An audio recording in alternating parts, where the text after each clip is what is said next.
que você colocou lá? Não. Ou... Não, né? Não. Fique tranquilo com relação a isso. Você pode, é uma via. Você pode assistir dentro do Moodle, ou na carta de navegação que você fez o download, você pode copiar o link e colocar no teu navegador de internet e assistir também. Ah, tá. Então tá. A ideia é facilitar, não dificultar. Ok. Mais alguma questão, gente? Mais alguma dúvida? Tá? Então, todas as quintas, né, são os horários de atendimento. Tendo qualquer dúvida, vocês podem me acessar nesses horários, das 9h30 até 11 horas, eu acho que é. E aí, tem que marcar antes para a gente poder fazer uma videoconferência e poder conversar a respeito, tá bom? Aí para marcar tem que ser pelo e-mail ou pode ser Pode pelo... mandar um WhatsApp. Ah, tá. Ok. Eu recomendo, pegue uma folha de caderno. Eu tenho assim, vários cadernos, até hoje eu uso. Às vezes eu estou dando aula, durante a aula eu lembro de... eu estou vendo, vocês não veem isso, mas às vezes no slide eu vejo alguma coisa errada. Às vezes eu anoto o número do slide para depois corrigir, ou então coisas, informações que estão faltando durante a aula, ou algum vídeo para endossar alguma questão que a gente fala. Então, eu pelo menos funciono muito bem. Deixo um caderno, né, deixo uma caneta, um lápis e uma borracha. Tenho uns cadernos aqui ao lado e vou utilizando, fazendo anotações. E depois, por exemplo, para a aula, vocês podem anotar alguma coisa que vocês acham que tem dúvida e que irão discutir. E aí vocês marquem ou WhatsApp, ou e-mail, como vocês acharem melhor. Ok? Então, a aula de hoje é sobre princípios básicos, né, em microbiologia.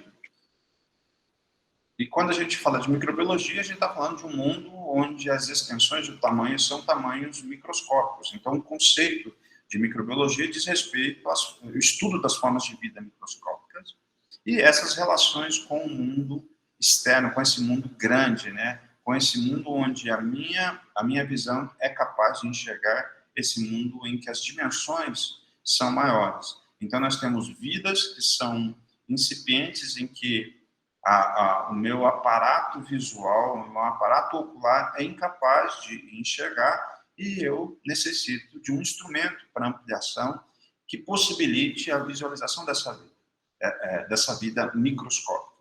E falando sobre essa vida microscópica, a gente não poderia deixar de falar do legado de duas pessoas muito importantes, que foi o Anthony van Leeuwenhoek e o Robert Hooke, em que, graças à invenção do microscópio óptico, foi possível, né, você aumentar o tamanho dessas dimensões, dessa vida microscópica, desse universo microscópico, e a gente conseguir descobrir toda a existência e essas interações que nós temos. Nós temos, para várias linhas de pensamento, né, que a ciência ela evoluiu, a descoberta da vida microbiana ela permitiu uma série de consequências e entendimentos sobre aspectos de vantagem e desvantagem da existência desses micróbios no mundo.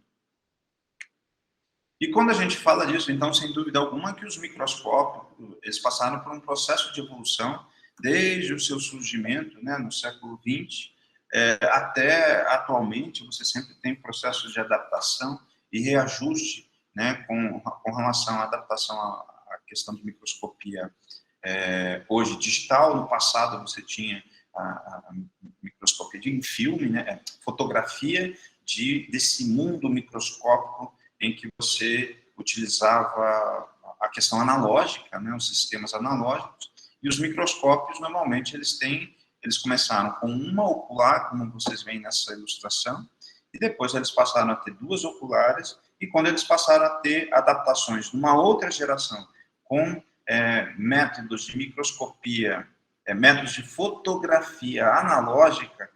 Eu sou dessa época, né, em 1900, quando eu fazia faculdade, o laboratório que eu fazia estágio, ele era os microscópios, não são todos os microscópios que são triloculares. Então, 2 são para os olhos e uma ocular seria para a adaptação da câmara fotográfica.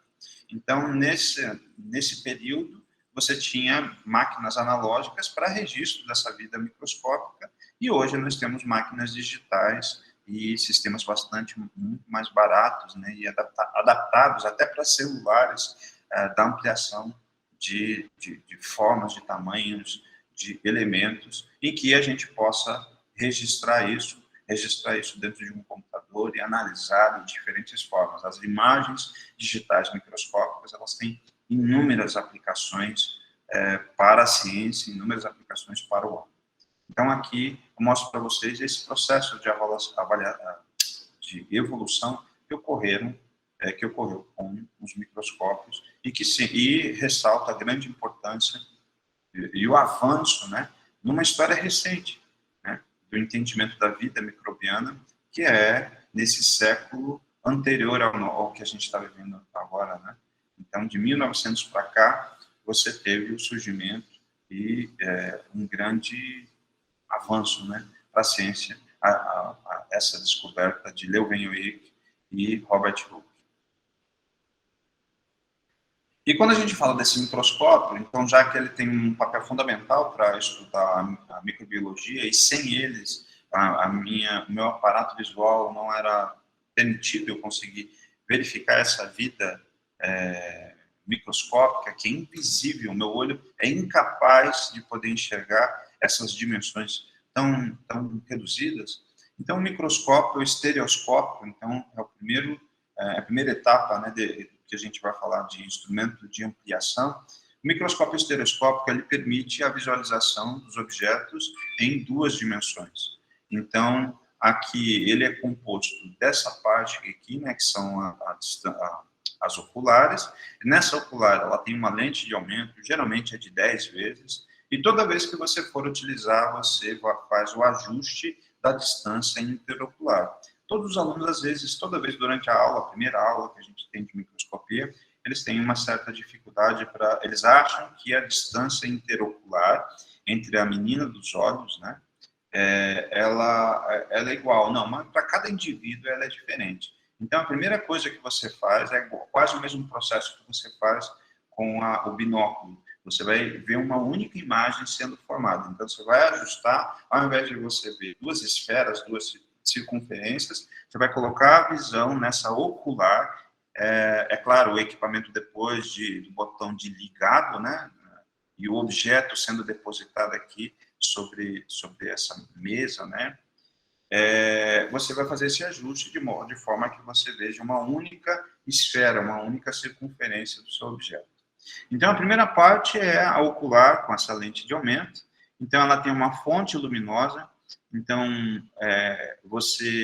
o que você vai enxergar, você não precisa de nenhum preparo, você pode pegar fragmento de folha morta.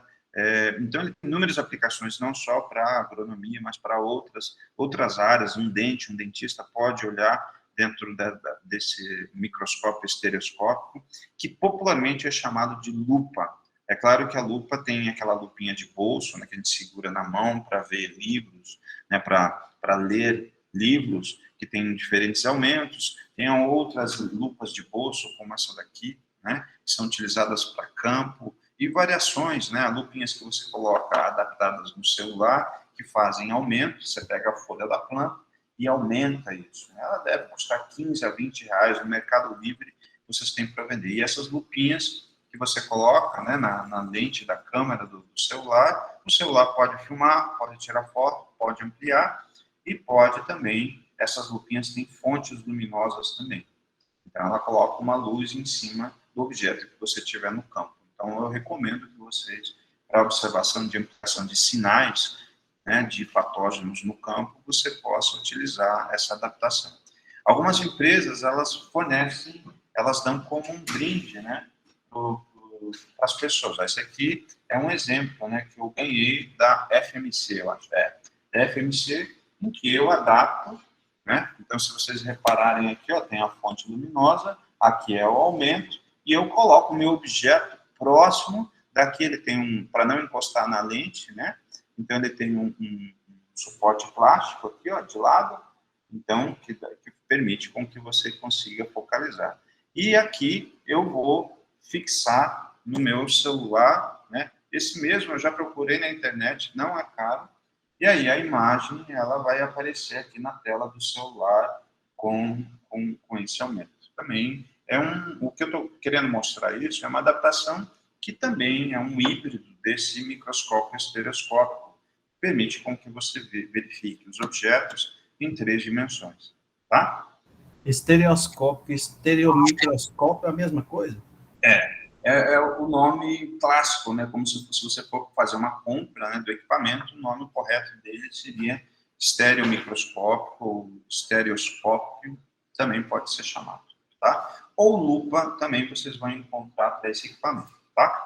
Então, a primeira parte é a ocular, a segunda é a fonte luminosa, a terceira, alguns podem ter, que na verdade isso aqui ele pode andar, movimentar na vertical, que é o que a gente chama de macrométrio.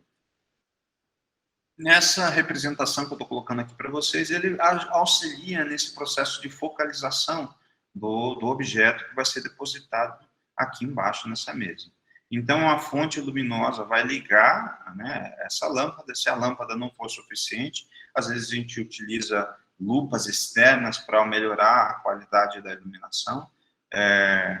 E aqui você tem o aumento, né, o que no microscópio óptico a gente tem as objetivas, aqui vocês têm um dispositivo de aumento, de ampliação do objeto. Então, você tem aqui lente de aumento na ocular, lente de aumento aqui nesse canhão, que vai permitir com que você consiga visualizar o seu objeto, depositar. Vocês podem colocar placas de Petri, podem colocar folhas, podem colocar vários tipos de objetos, e tem uma visualização em 3 dimensões.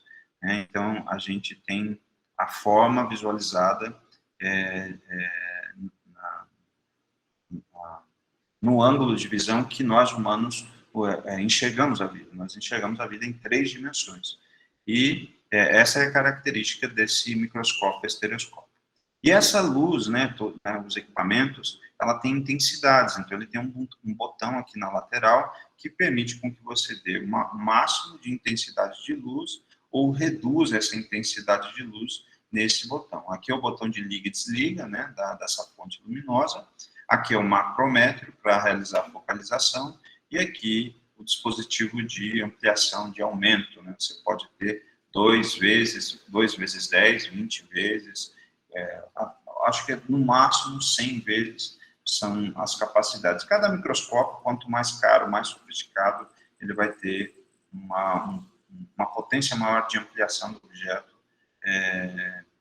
diferenciada. Né? Então, isso vai ser computado com relação ao preço. Mas, comparativamente ao próximo slide que eu vou mostrar para vocês, que é um microscópio óptico, ele tem um potencial de visualização muito menor. Por quê, professor? Porque visualizar em 3D e ter foco em 3D, ele é meio difícil. Vocês vão observar, se vocês procurarem na internet, ou livros, literaturas, fotografias de lupa, elas sempre têm menor quantidade do que fotografias em microscopia óptica. A questão da focalização e a possibilidade de ter uma imagem de qualidade, com nitidez, ela não é tão fácil. Então, aqui você não precisa preparar a amostra. Na verdade, você pode fragmentar a amostra para ocupar esse espaço aqui. Então, ele tem essa fonte luminosa externa, que vem de cima para baixo, e aí nós temos também uma fonte, tá vendo essa placa aqui arredondada?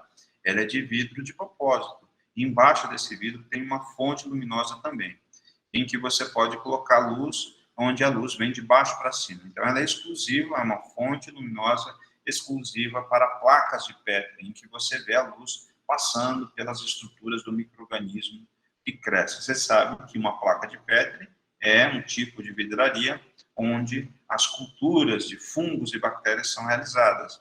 Então, são essas 2 vias de fontes luminosas da lupa ou do microscópio estereomicroscópio, né? Microscópio estereoscópico ou estereomicroscópio, né? Sendo colocado aqui. E o que vocês vão encontrar com grande frequência que é um microscópio óptico. Então, agora, a ideia é um pouquinho diferente. Então, se por um lado você analisa a amostra na lupa, que tem uma potência menor, a gente vai usar um equipamento agora com uma potência maior. Só que para preparar, para você ver com essa potência maior, esse microscópio óptico, você necessita preparar um material, ou esfregaço, ou um propágulo, uma parte desse micro-organismo, numa lâmina microscópica. E nessa lâmina microscópica você vai enxergar o objeto em duas dimensões, tá? Então, se quiserem anotar no caderno de vocês, como dica da aula de hoje, microscópio estereoscópico, né, ou lupa, igual, você vê em 3 dimensões. E o microscópio óptico, você vê em 2 dimensões. E no microscópio óptico, vocês necessitam sempre preparar a lâmina dentro de um conjunto, né? Uma lâmina microscópica que vai ficar em cima dessa mesa ou platina, tá? Que seria uma parte desse microscópio, tá? Ah, professor, eu posso colocar uma placa de Petri em cima dessa mesa aqui? Não. Tá. O microscópio estereoscópico, 2 dimensões, é o que você observa, tá, William? E o microscópio óptico, microscópio estereoscópico, você vê em três dimensões. E o microscópio óptico, você vê em 2 dimensões. E sempre no microscópio óptico, você tem que ter uma lâmina, o seu objeto vai ser preparado numa lâmina, né, microscópica. Eu vou dar uma aula para vocês sobre, né, um vídeo prático sobre preparo de lâminas, né? E o preparo de lâminas serve para serem depositadas nesse microscópio. Eu vou mostrar para vocês uma prancha, né, que tem uma série de lâminas de microscópio.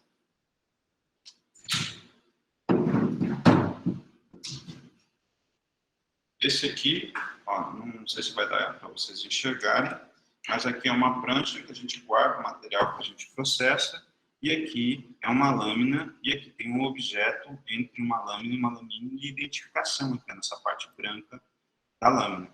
E aí a gente guarda os materiais, os objetos, e depois a gente estuda. Esse aqui é um material que ainda não foi vedado, né? É uma lâmina para visualização microscópica aonde a gente deposita o microscópio óptico. E essa lâmina é composta, né, de 2 elementos, né, de 2 vidrarias. Uma é a lâmina, que fica embaixo, e acima, né, sobre o objeto, sobre o esfregaço, é a lâmina. Ok? Então, esse é o microscópio óptico. Tá? Então, você só vê de cima, então as coisas elas meio que ficam achatadas, né, com 2 dimensões. No caso, esse esfregaço seria a amostra, coleta, forma de coletar? Sim, amostra. Qualquer tipo de amostra. Você pode colocar saliva, você pode colocar um fio de cabelo, você pode raspar uma superfície da pele e depois analisar, raspar com um palito de dente aqui a mucosa da boca e olhar as células, né, as células animais. Você pode raspar, cortar um fragmento de um tecido de uma planta, e isso tudo é o que eu estou querendo representar como sendo... Esfregar normalmente o próprio nome está falando, é raspar. Ou que a gente chama de... Você pode raspar, mas você pode cortar, você pode ter diferentes formas. Mas o correto o que você enxerga é chamado de espécimen. Né? Tudo aquilo que você não sabe o que é, que vai aumentar, você chama de espécimen. Coloquei aqui no chat para vocês. Tá? Okay. Então, vocês vão enxergar e aumentar e verificar as propriedades, as características dessa vida microbiana. Tá? Então, vamos lá. Então, agora vamos entender as partes desse microscópio óptico que vocês já viram, que é extremamente importante para a gente entender essa vida microscópica, essa vida pequena, minúscula, que a gente não é capaz de enxergar. Então, esse equipamento ele tem essa função, o microscópio, o estereomicroscópio ou microscópio e o microscópio óptico tem essa função de ampliação. Então, da mesma forma como a lupa, né, o estereomicroscópio, ele tem 2 oculares, e reparem, aqui não está dando para ver, mas ele tem um X aqui, é 10x. Ele também tem, dentro das oculares, um aumento. Então, o aumento desse microscópio ocorre na ocular, que sempre é um padrão, sempre tem 10 vezes. Alguns microscópios você pode reduzir para menos de 10 ou aumentar para mais de 10, girando a ocular. Então, aqui, e as objetivas são, né, são 4 objetivas, 4 aumentos.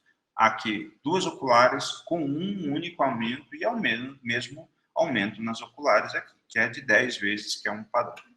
Então, você vai ter 4 aumentos na objetiva e um aumento aqui, que é na ocular. Então, da mesma forma que eu falei para vocês lá na lupa, fazer o ajuste da distância interocular é o primeiro procedimento de trabalho, obviamente, após de você acionar o botão de liga e desliga. Ligou o equipamento, fez o ajuste de uma pequena intensidade de luz, e aí você vai ampliando a intensidade de luz que fique mais confortável para você. Você não pode deixar na potência máxima de iluminação assim que liga o equipamento. Você ligou o equipamento, né, desligou o equipamento, reduz a intensidade para que outra pessoa, quando for utilizar, pegue uma intensidade baixa. Colocou a lâmina aqui na mesa ou platina, ajustou aqui nessa mesa ou platina a sua lâmina microscópica, e você vai mexer, né, na lateral, nesse botão aqui, ó, é o que a gente chama de chariot. Não sei se vocês estão conseguindo ver a setinha, ó. O chariot que faz movimentações sempre no plano horizontal, né? Então, ele sempre vai ficar girando para que você posicione a sua lâmina microscópica nessa superfície dessa mesa ou platina.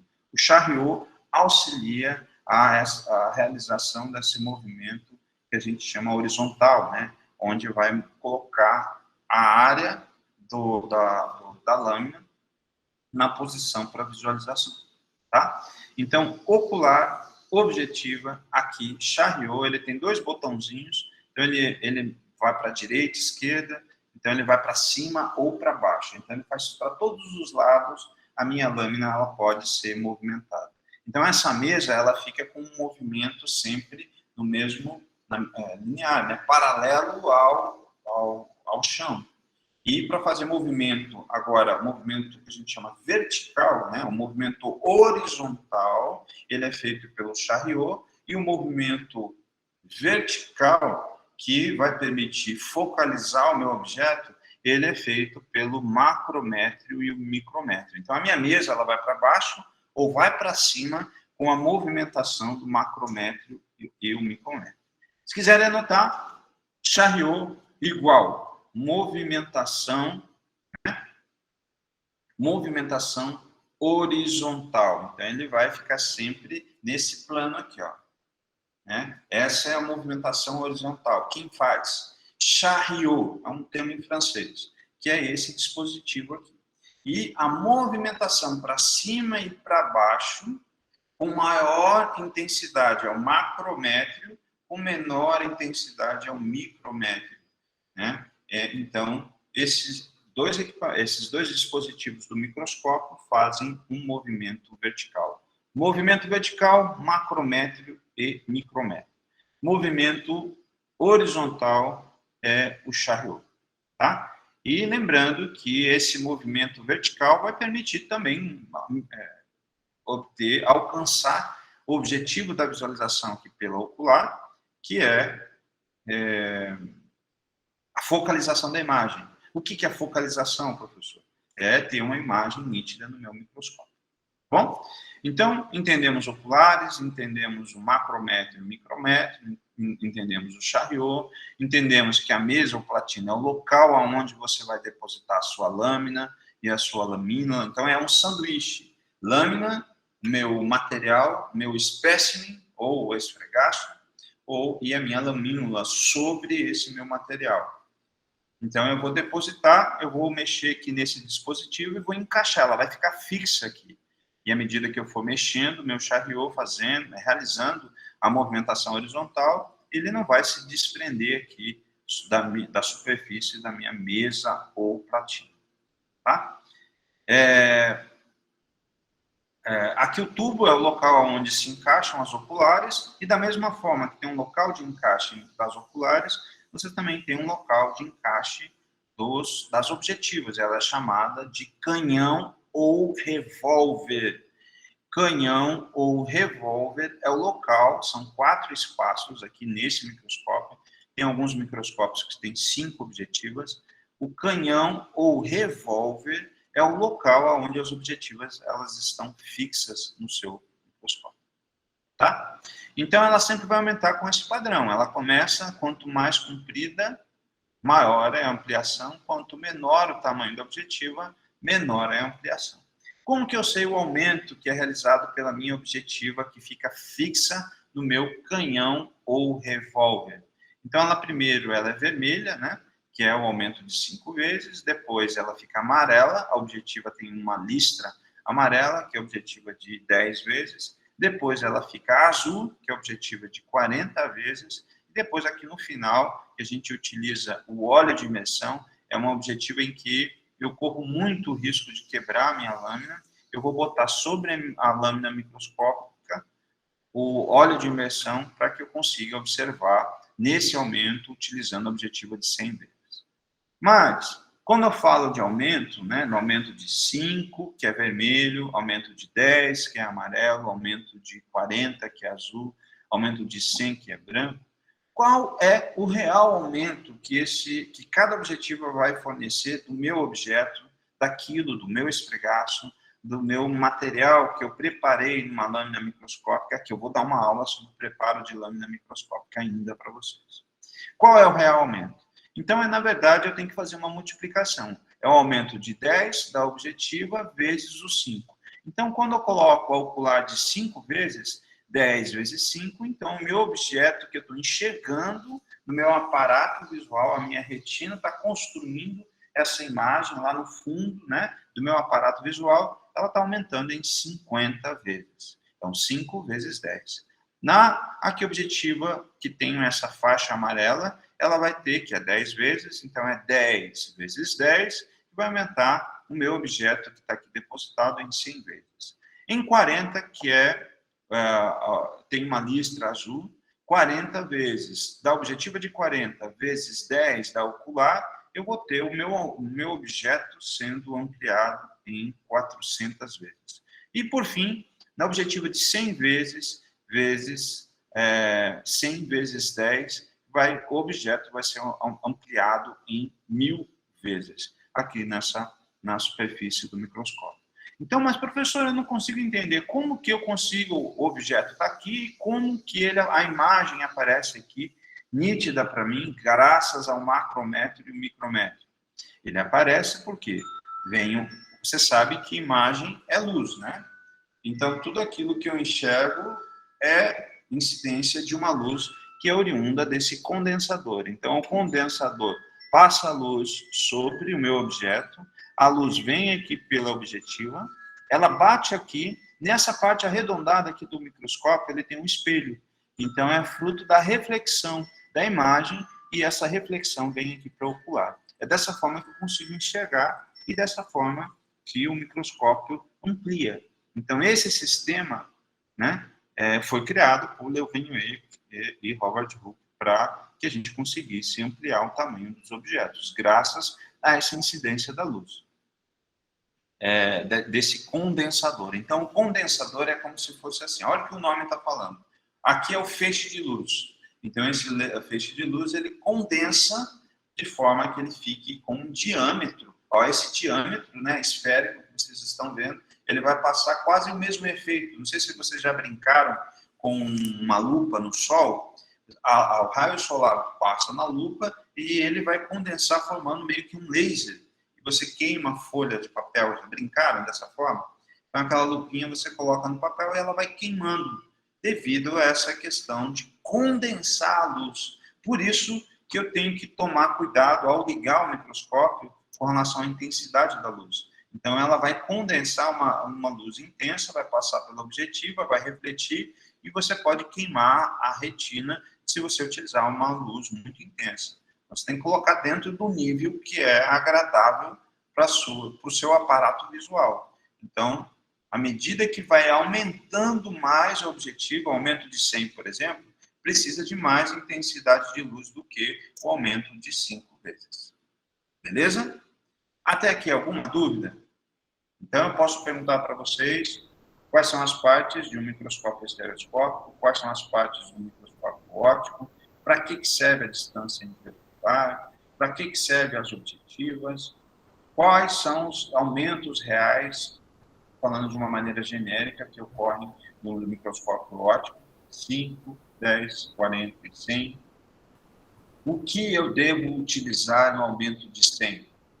Né? Eu tenho que sempre, em relação aos outros aumentos, eu tenho que colocar uma gota sobre a minha lâmina de óleo de imersão.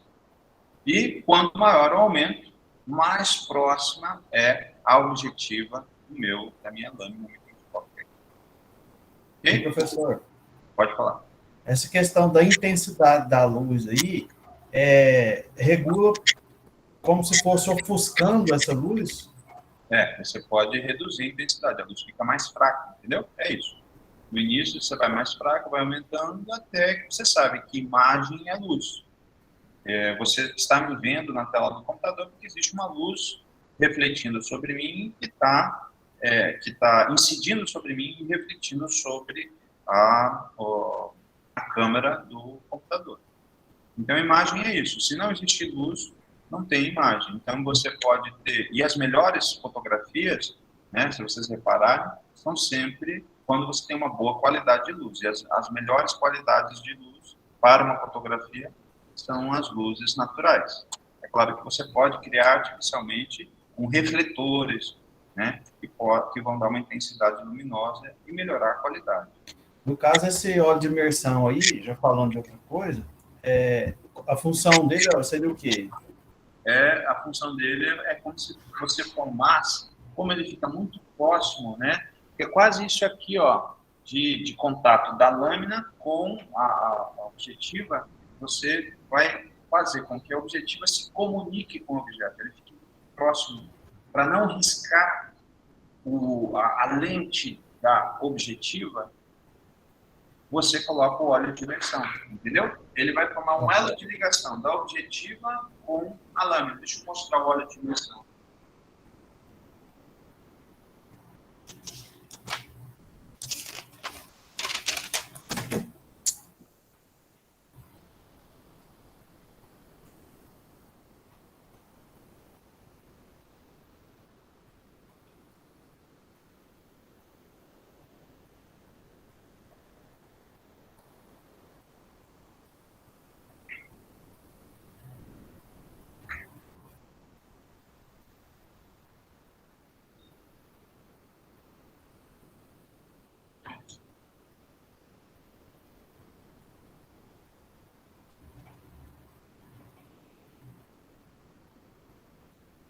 Esse aqui é o óleo de imersão. É um óleo normal, ó, como que é a consistência dele, né? É quase como um líquido.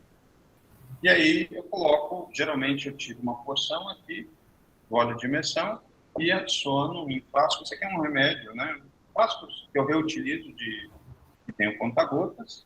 E aí aqui está furado nesse caso. E aí eu pego e despejo isso sobre a superfície daquela lâmina microscópica, tá? Eu só faço esse procedimento para o aumento de 1000 vezes. Então, por exemplo, quando os alunos, eu quase não deixo os alunos utilizarem o óleo de imersão, porque precisa de muita cuidado. Então, é uma coisa que precisa de muita delicadeza. É muito fácil o aluno quebrar a lâmina, porque daí ele fica muito próximo da lâmina, às vezes gira com muita força o micrométrio ou o macrométrio, e aí quebra a lâmina. Tá? Assim, o ajuste que tem aí, do caso quando está com 1000 vezes, qual que é a distância máxima que fica assim, de segurança? Porque depois você vai ajustando para ficando mais próximo, né? Aí você vai girando. Na verdade, eu vou falar sobre isso daqui a pouco. Eu recomendo sempre que os meus alunos mexam no macrométrio, sempre com um objetivo de 5 vezes, para obter uma imagem, focalizou.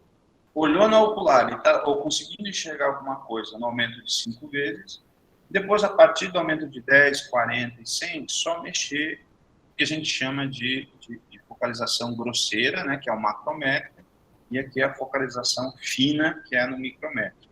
Então, se você conseguiu focalizar nesse menor aumento, nos outros você vai precisar de muito pouco ajuste, ou seja, só usar o micrométrio.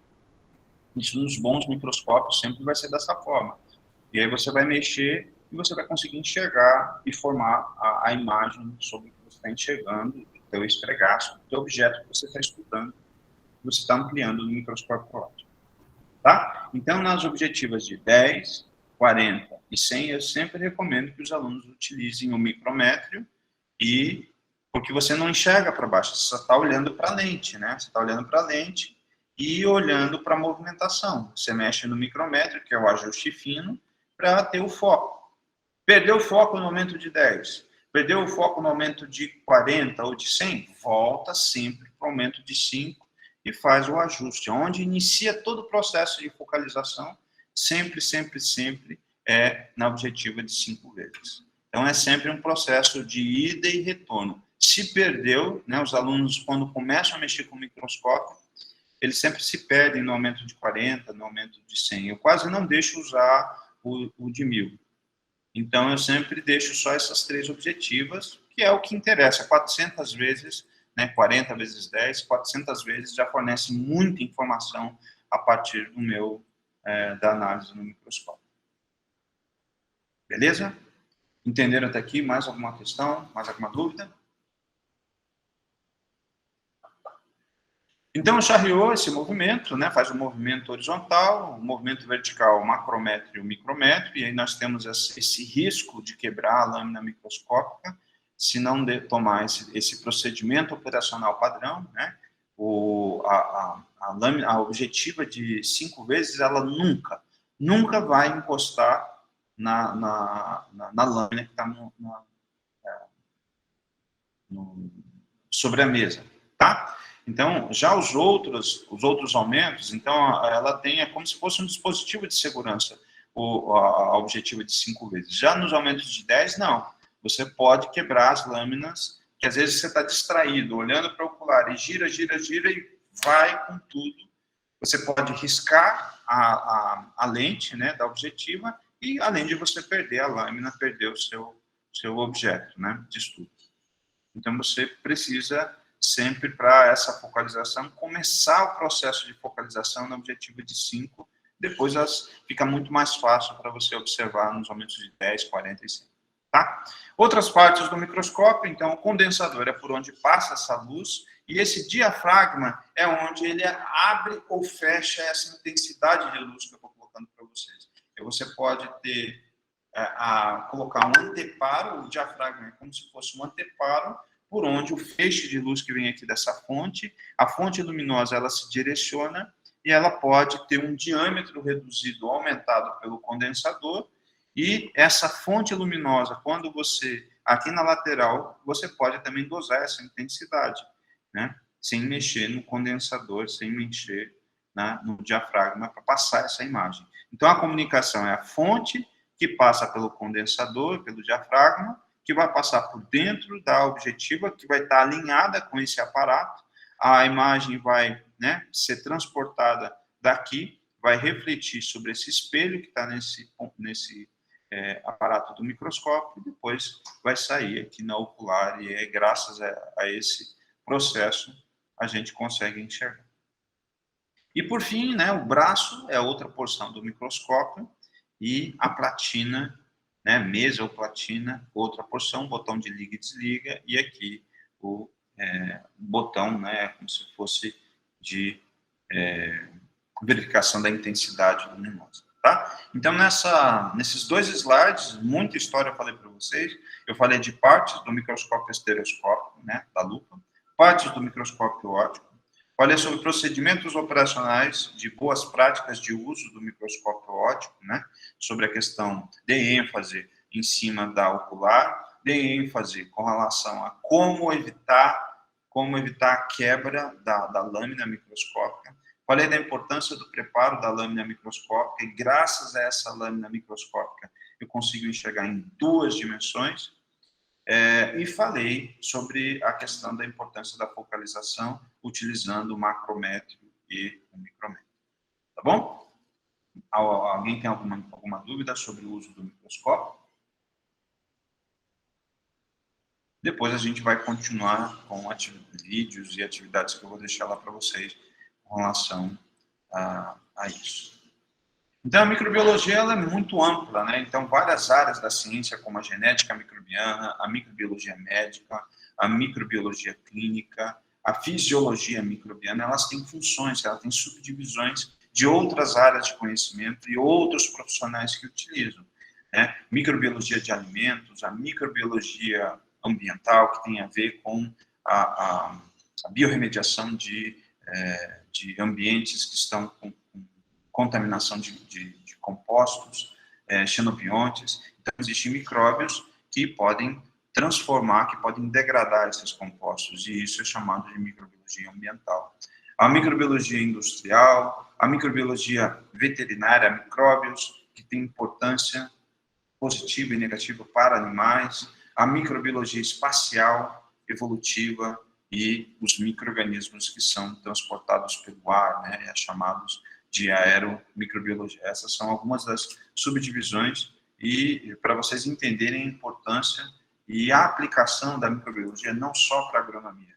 Então, aqui a gente vai ter a microbiologia agrícola, depois vocês vão ter estudar micro-organismos fitopatogênicos, a gente vai falar sobre, na microbiologia agrícola, dos micro-organismos que fazem benefícios para a nutrição das plantas, benefícios para a fixação de nutrientes, resistência da planta a doenças, elas são promovidas por essas associações microbianas. E quando a gente fala sobre micro-organismos, e quando vem o tópico histórico ele vem para reforçar o estado da arte que antecedeu aos conhecimentos que nós vivemos nesse mundo contemporâneo, nesse mundo atual. E em 1675, Anthony van Leeuwenhoek, ele viu pela primeira vez os protozoários, e esses protozoários, ele nem tinha a mínima ideia do que eles representavam. Esses protozoários ele chamou de pequenos animais ou animáculos, né? E depois, né, de 1600, né, onde toda essa história da microbiologia começou a ser desvendada, até esse momento, as relações dos micróbios com os seres vivos, as pessoas tinham como uma visão muito fatalista, né? Então, você tem lá relatos da Bíblia, né, em que você tinha associações, aqueles micro-organismos que destruíam lavouras de cultivo como sendo um castigo dos deuses. Então, existiam dois deuses, Rúbigo e Rubigalha, em que as pessoas elas faziam sacrifícios de animais para esses deuses como uma tentativa de reduzir essa intensidade desses micro-organismos, desses patógenos que afetavam as suas lavouras, né? Tamanha era a questão da influência da questão fatalista sobre, já que você não tinha uma resposta, que eram micróbios que ocasionavam isso. E até o século XVIII não se sabia da existência desses micro-organismos. A ideia era que existia uma geração espontânea, né, as teorias que vocês estudaram no segundo grau. Então, no século XVIII, novos micro-organismos, com o auxílio e o surgimento desse equipamento que foi criado por Leeuwenhoek em 1675, permitiram a descoberta. Em 1841, que já é o século XIX, Ignaz Semmelweis, em Viena, né, próximo da Alemanha, ele fez uma menção empírica sobre a relação de infectividade. O que é essa infectividade? Esses micro-organismos que tinham uma relação, você sabe que um organismo que é patogênico, tanto em animais quanto plantas, eles necessitam de uma relação íntima com o hospedeiro. E isso confere a ele uma outra denominação. Então, a relação de infectividade está relacionada a esses micro-organismos que ficam dentro dessas células e que obtêm, né, que são heterotróficos, que vivem às custas desse hospedeiro, tanto animal como vegetal, e viver às custas desse hospedeiro, esse micro-organismo que só ele se beneficia, ele passou a ser chamado, ao invés de micróbio, de um patógeno. Então, nós temos patógenos. Quando eu falo patógeno de animais, quando eu falo patógenos de plantas, estou falando de um organismo capaz de infectar, ou seja, se conectar internamente com as células de um determinado hospedeiro que ele evoluiu para parasitar, para absorver, para nutrir-se às custas desse hospedeiro e desencadear, consequentemente, né, uma doença. E essa ideia de doença ocorreu a partir de 1841. Mais tarde, até esse ponto, você não sabia sobre, até o século XIX, né? Nós estamos no século XXI, 2 séculos, né, de diferença. Até o século XIX não tinha ideia sobre a importância da higiene, de lavar a mão com água e sabão, que as nossas mãos, elas traziam micróbios para todo local que a gente tocasse, se a gente não realizasse procedimentos de higiene. E a morte dos hospitais, vocês vão ver nos filmes, né, existe o mal do parto, as mulheres tinham medo no século XIX de ficarem grávidas, de pegarem, de morrerem, e associavam isso, não sabia por quê. Os médicos não usavam luvas, os instrumentos não eram esterilizados. Hoje parece ser algo tão óbvio, né? As questões das várias formas de você esterilizar os materiais. Mas naquela época, no século XIX, né, esses 2 séculos atrás, não se tinha essa ideia. E as pessoas morriam com muita facilidade. As hemorragias, né, os ferimentos, não se tinha conhecimento sobre a existência de moléculas que combatiam essa infecção. Você sabe que um ferimento é uma porta de entrada e um micróbio vai entrar. Então, se o seu sistema imunológico não for capaz de conter essa invasão, esse micro-organismo ele vai se invadir de uma maneira sistêmica e causar a morte do indivíduo. Então, muitas pessoas, antes, né, nesse período do século XIX, morreram por causa dessas questões associadas aos médicos que não tinham ideia sobre a existência de micro-organismos, ao caso do mal do parto, que nada mais o que era o mal do parto no século XIX? Quando as mulheres ganhavam os seus filhos, os médicos não contaminavam, né, com patógenos e as mulheres morriam por infecções generalizadas por causa desse desconhecimento da higiene. Então, existia uma falta de higiene. Os instrumentos que eram utilizados para um paciente, esse mesmo instrumento era utilizado para outro paciente, sem considerar a questão de asepsia e esterilização dos materiais. Tá? Ainda no século XIX, Louis Pasteur, né, ele descobriu o papel dos fungos na fermentação anaeróbica, e aí você sabe um aspecto positivo. Na indústria existem vários subprodutos oriundos de fermentação que surgiram, né?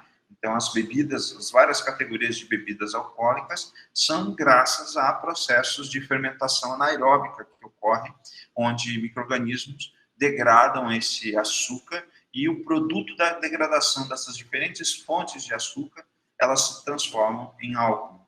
Então, nós temos bebidas alcoólicas de arroz, né, o saquê, bebidas alcoólicas a partir da cana-de-açúcar, né, a cachaça, bebidas alcoólicas a partir de cevada, aveia, uva. Então, todas as fontes de açúcar, né, que a gente encontra na natureza, elas podem originar por processos de atividade microbiana, serem transformadas em álcool. E a descoberta desse processo de transformação e a geração dos vários produtos oriundos dessa fermentação, né, foi descoberta por Louis Pasteur no século XIX, né, 2 séculos atrás. Louis Pasteur, ele foi um cara, né, que ele é considerado o pai, né, da microbiologia, e ele fez alguns ensaios que quebraram a teoria da geração espontânea, onde você achava que a vida, que não existiam micro-organismos decompositores que eram responsáveis pela transformação dos materiais. Então, o experimento de Louis Pasteur, ele fez, primeiro, o que ele fez? Ele pegou um tubo, né, com haste longa e depositou um caldo de carne e ele verteu esse caldo de carne. E sobre esse tubo, ele pegou e inverteu, fez um tubo, né, fez com que ele tivesse esse balão curvado, e ele passou fogo nesse balão curvado e aqueceu esse caldo de carne. E não houve mudança da coloração a partir do momento que ele deixou esse caldo de carne resfriar. Então, os micróbios, a teoria, né, o que ele concluiu, né, se não houve mudança de turbidez, mudança da coloração do caldo de carne, ele considerou que os micro-organismos ficaram retidos aqui no tubo e que não contaminaram, né, dentro do tempo avaliado, o caldo de carne, né, ou então que eles não serviram de substrato para esses micro-organismos. É o que acontece com a nossa comida, né? Nossa comida, tanto na geladeira quanto no ambiente normal, ela sofre degradação a partir do momento que ela entra em contato com os micróbios do ar. Se eu deixo a minha panela de feijão, de carne, hermeticamente fechada após eu utilizar a panela de pressão, eu vou ter um tempo de sobrevida maior para o alimento que está ali contido. Se eu abrir, quanto mais tempo a minha panela ficar exposta ao ar, maior é o tempo de depósito de propágulos e mais rapidamente esse alimento vai se degradar. Existem micróbios que se multiplicam mesmo na temperatura de 10 graus Celsius na geladeira. E existem micróbios também que se multiplicam a temperaturas abaixo de zero também, que são os micro-organismos extremófilos que eu falei na última aula. Tá? Então, o que ele fez? Esse frasco vertical, ele permaneceu sem micróbios, então ele pegou e fez uma quebra, né, desse frasco, então ele expôs por um tempo maior ou ele deixou inclinado de forma que os micro-organismos entrassem e ficassem em contato com o caldo. E aí o que aconteceu?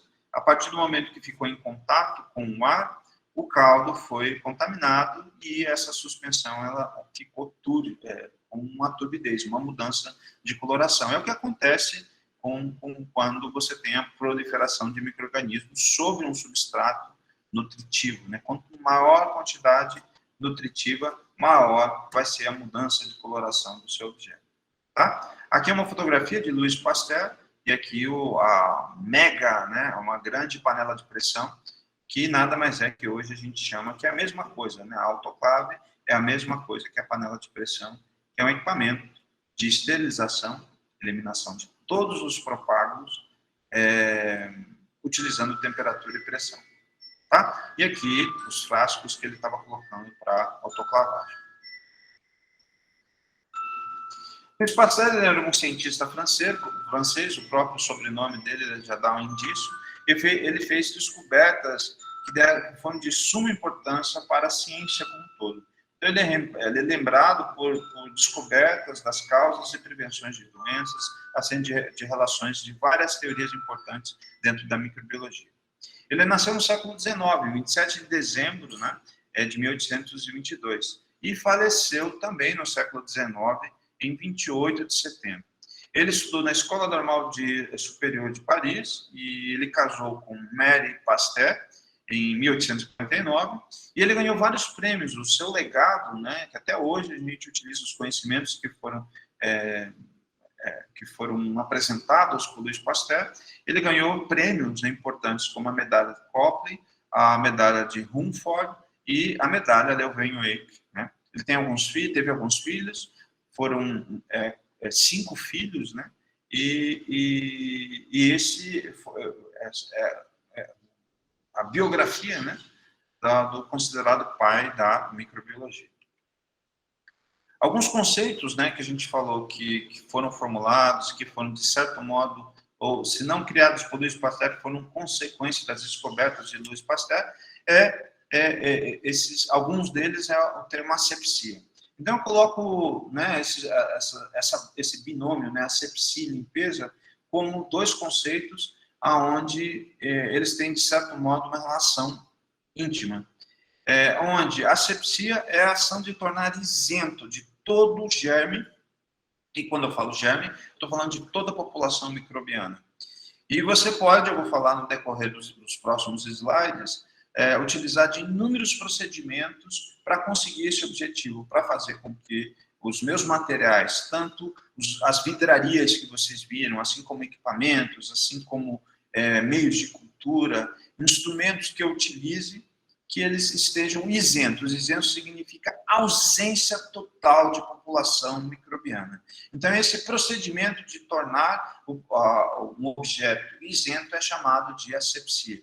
Então, Vamos dar um exemplo. O que é asepsia? Se eu pegar um instrumento, né, como um bisturi, ou uma própria vidraria, embrulhar e colocar dentro da autoclave a 120 graus Celsius, ou dentro de uma estufa por 6 horas, tudo aquilo que tiver sobre a superfície desse instrumento, ele vai morrer. Então, como ele não fica em contato com o ar, ele vai ficar isento, vai estar com a ausência de população microbiana. Então, é um procedimento muito drástico, que envolve, né, tamanho, gasto de energia, em que vai fazer com que o meu objeto ele fique com a ausência de população microbiana. Já a limpeza, que tem a ver com o nosso cotidiano, né, nas nossas casas, o nosso banho, né, a nossa vida, nós utilizamos vários procedimentos. Eu passar um pano sobre uma bancada, passar um pano sobre o chão, né, lavar a louça. O fato de eu lavar essa louça com água e sabão e deixar essa louça em contato com o ar faz com que eu reduza uma grande quantidade dos micro-organismos, mas só que aquele objeto ele fica em contato com o ar. Esses inúmeros procedimentos que a gente utiliza, que reduz a população, mas não reduz na totalidade. Então, isso é chamado de limpeza. Então, não torna o instrumento isento na totalidade de populações microbianas. Então, a asepsia, né, e o fato de eu realizar esse procedimento de limpeza em contato com esse ar contaminado, em que não mata a totalidade, é chamado de limpeza. Tá? Entenderam a diferença do binômio? Então, existem vários procedimentos que incluem tanto a asepsia quanto a limpeza, só que a asepsia são procedimentos em que vão tornar, ao final, o meu objeto com a ausência de todo o germe séptico, né? E a limpeza, ele não deixa ausente desse germe, né? Dessa população microbiana, né? Então, você não mata na totalidade o procedimento que você utiliza. E por isso a gente chama de limpeza. Essa é a diferença entre esses dois componentes de asepsia e limpeza, tá? Agora, esses 3 blocos, eles também têm relações em comum, em que eu gostaria que vocês tomassem especial atenção, né? Então, é extremamente importante que vocês saiam de dentro da disciplina de microbiologia, entendendo o que é asepsia, o que é limpeza, o que é desinfetar ou desinfestar, tá? Então, vamos pegar esse primeiro, né? A ação de desinfetar é igual ao termo desinfestar.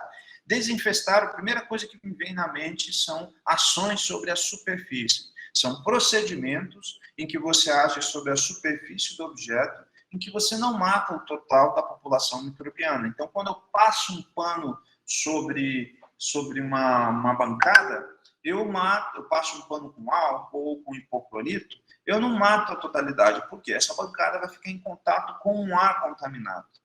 Se eu desse um jeito de isolar, ou flambasse com uma chama de fogo sobre essa bancada de pedra, por exemplo, e desse um jeito dela não ficar em contato com o ar, provavelmente eu ia ter uma ação de esterilização, porque a esterilização é a atividade de tornar livre de micro-organismos, tanto na superfície quanto internamente. Então, você pode ter uma atividade que pode ser da superfície ou interna. Os objetos, eles podem ter essas duas nuances. E, na verdade, essa questão de matar na totalidade, primeiro ponto.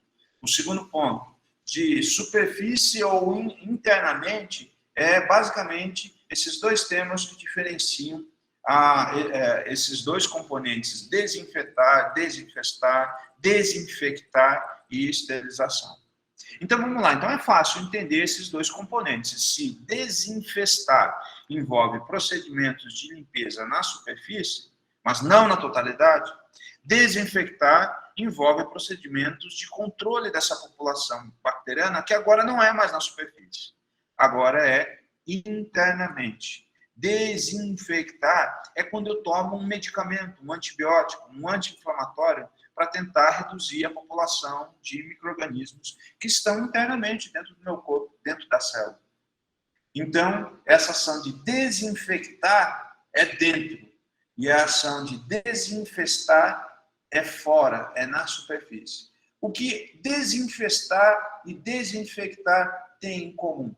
O fato de não matar o procedimento é o procedimento que não mata a totalidade. Tá ok?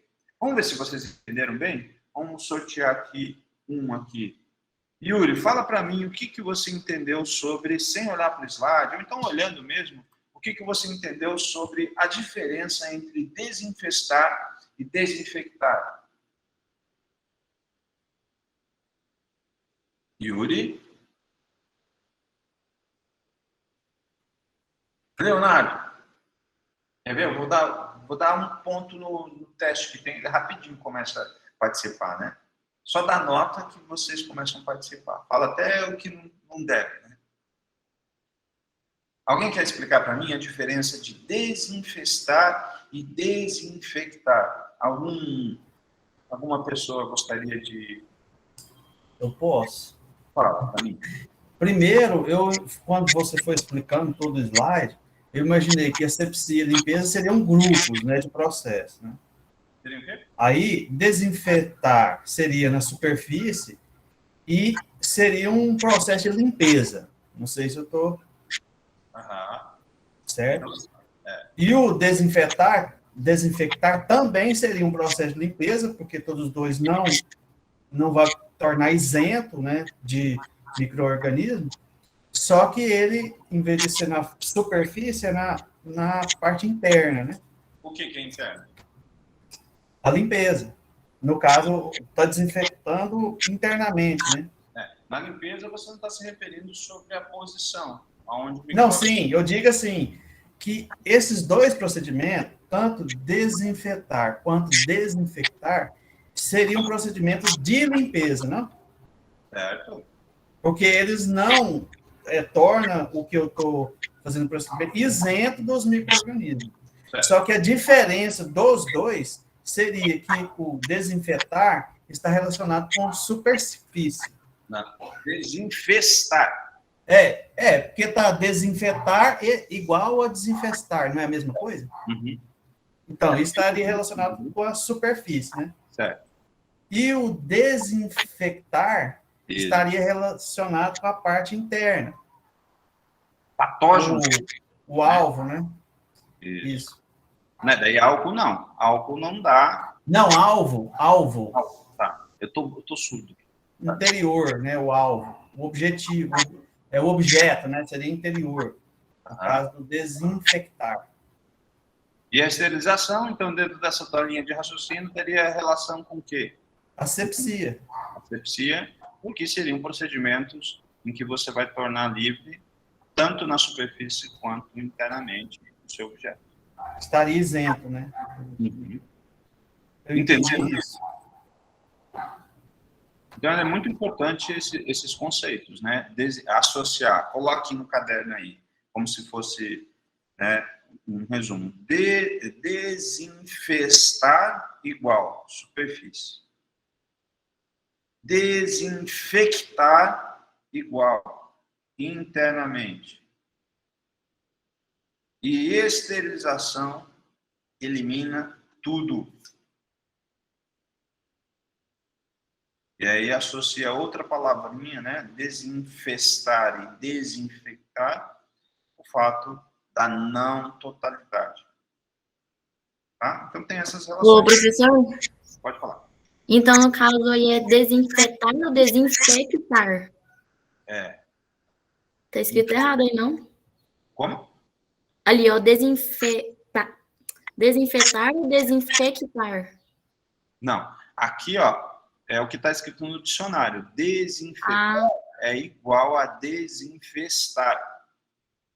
Vocês vão encontrar alguns livros mais antigos para associar a palavra desinfestar a desinfetar. E tem um C, eu estou me referindo a esses inúmeros procedimentos que eu vou falar daqui a pouco, vou discriminar esses procedimentos que você realiza para dentro do material, dentro do objeto. Superfície e dentro. Superfície, desinfestar. Dentro, desinfectar. Né? Então, quando você toma um medicamento, você está se desinfectando. Você não vai matar todas as células de micro-organismos no seu corpo, porque o princípio ativo ele é direcionado e alguns organismos eles têm resistência às moléculas químicas. Então, alguns podem sobreviver, ou seja, ele não esteriliza. Né? Esterilização diz respeito a isso. Eliminar tudo. Ficar livre de qualquer objeto. O corpo humano, para você esterilizar, você tem que queimar o corpo humano. Tacar fogo.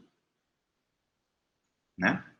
E aí você vai eliminar todas as células vivas que estão ali presentes de micróbios associados ao corpo humano. E professor, e essa associação do desinfetar e o desinfectar com limpeza e esterilização com asepsia, tá certo? Sim, não está errado não, está certo. Bom? E agora, continuando essa questão de conceitos, né, também, agora, para um outro ponto importante sobre micro-organismo é que fungos e bactérias são os principais micro-organismos que crescem em um determinado substrato. Qual é o nome do substrato? Meio de cultura. E esses meios de cultura, eles são preparados para justamente o alimento. Assim como eu hoje, na hora do meu almoço, comi arroz, feijão, salada, pedaço de carne, foi o meu alimento. Eu vou preparar esse alimento, que é um caldo que vai se solidificar. Na verdade, quando ele é sólido, eu chamo de meio de cultura. E quando ele é líquido, a gente chama de caldo. Então, existem meios de culturas, tanto líquidos quanto sólidos. Então, são receitas com vários ingredientes artificiais para a multiplicação de propágulos microbianos. Não são todos, tá? Se quiserem anotar aí, de todos os fungos e bactérias que existem na natureza, aproximadamente 20% dessas populações que crescem nos meios de cultura, ou seja, 80% são extremamente exigentes e não crescem em situações artificiais. Então, o meio de cultura é, sim, um ambiente artificial para crescimento de micro-organismos. Tá? Então, ele é dito como uma forma de você artificial de crescimento em que você coloca nutrientes dentro, misturado com uma série de componentes que eu vou falar daqui a pouco. E nesse meio de cultura, que classicamente fungos e bactérias crescem, esses 20% dos fungos e bactérias que existem na natureza crescem nesse meio, quando eu retiro da natureza esse propágulo, eu chamo esse procedimento de isolamento. Eu posso isolar micro-organismos de um corpo humano, de um corpo animal, de um fragmento de uma planta. Então, separar com outros micro-organismos, a gente chama esse processo de isolamento. Então, retirada do propágulo da fonte ou substrato, que é o corpo humano, um fragmento de uma planta, eu pego um fio de cabelo e coloco no meio de cultura, e o que crescer é os micro-organismos que estavam no meu fio de cabelo. Tá? Do substrato de origem para uma condição artificial, que é o meio de cultura. Tá? Então, isso se chama isolamento. E toda vez que eu vou realizar esse isolamento, dependendo da forma, eu vou mostrar para vocês no decorrer da disciplina, dependendo da forma, eu vou ter mais de uma cepa. Eu vou ter 2, 3, 4, 5, 10 espécies do meu organismo. Se eu coloco um fio de cabelo, a probabilidade que cresça 5 gêneros de um fungo é muito grande. Então, para que eu purifique, eu deveria ter colocado aqui, e consiga alcançar a produção de uma cultura axênica, de uma cultura pura, eu vou realizar o procedimento de repicagem. Então, eu vou repicar, que nada mais é uma manipulação. Vocês já viram plantas? Às vezes a gente retira fragmentos e dá origem a outras plantas, não dá? Os fungos são muito parecidos com as plantas. Qualquer fragmento do corpo, da hifa desse fungo ou de uma bactéria, vai crescer uma outra colônia. Então, eu posso transferir alguns desses fragmentos de uma placa de Petri para outra placa de Petri, onde tem um meio puro, para que eu atinja o objetivo de ter uma cultura em que só exista um único micro-organismo. Então, e essa cultura que só existe uma espécie, um propágulo, eu vou colocar aqui, é cultura axênica. Cultura de única espécimen de micro-organismos. Então, cultura pura ou cultura axênica são a mesma coisa. Cultura pura igual cultura axênica. Tá? Coloquei aqui no chat para vocês. E a forma de obter uma cultura pura ou uma cultura axênica são as repicagens. Então, o isolamento eu retiro da minha fonte para uma placa, e a minha repicagem é de uma placa para outra placa. Uma placa que tem provavelmente 5 espécies de um micróbio, eu vou retirar uma espécie e transferir, vou semear, de certo modo, esse termo também cabe em microbiologia, semear para uma outra placa de outro micro-organismo. Isso é chamado de repicagem.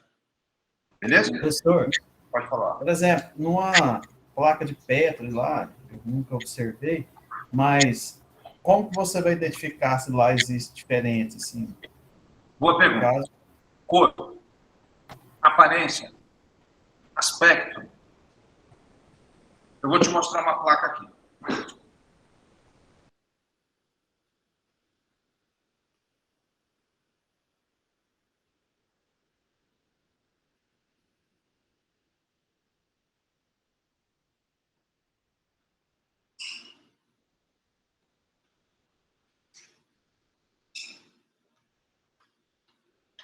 Ó, essa aqui é uma cultura de um fungo. Eu não vou abrir porque senão vai contaminar, tá? Tá vendo esses pontinhos pretos aqui, ó? Isso aqui é contaminação. Então, eu vou pegar a pontinha da agulha, vou abrir isso aqui dentro da câmara de fluxo e vou transferir isso aqui para um novo meio. Eu vou pegar dessa placa, uma outra placa, vou mostrar para vocês uma outra placa, limpa.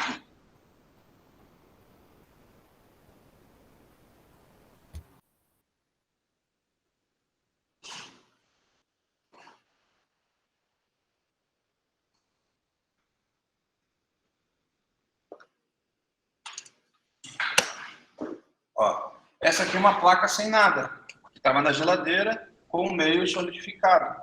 E eu vou transferir para cá o que está aqui.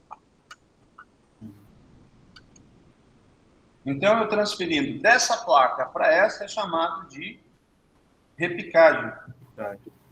Tá? Essa cultura, como que foi obtida? Foi quando eu peguei essa folha aqui, raspei a superfície dela e coloquei o fungo para cá. Então, eu tirei do meu substrato, que é um vegetal, para dentro do meio de cultura. Então, daqui para cá é isolamento.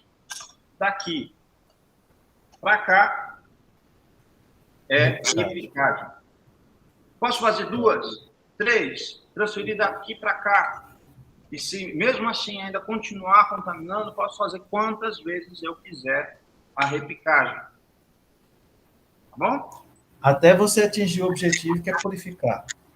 Até eu atingir o objetivo que é purificar. E como que se chama eu purificar?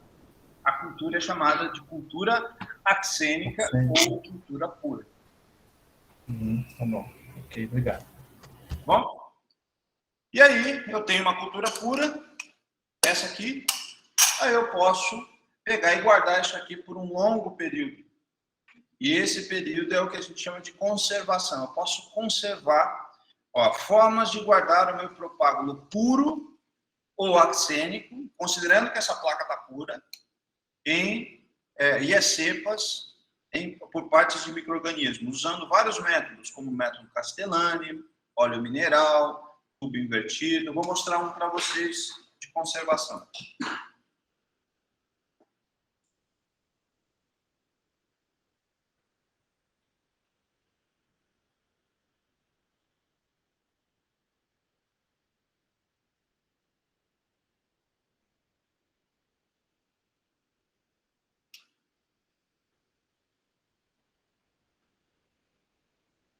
Então, eu fui no campo, peguei meu material, eu trabalho com fungos de plantas, então eu tenho aqui um material, folha de pata de vaca, isolei para essa placa. Então, daqui para cá chamado de isolamento.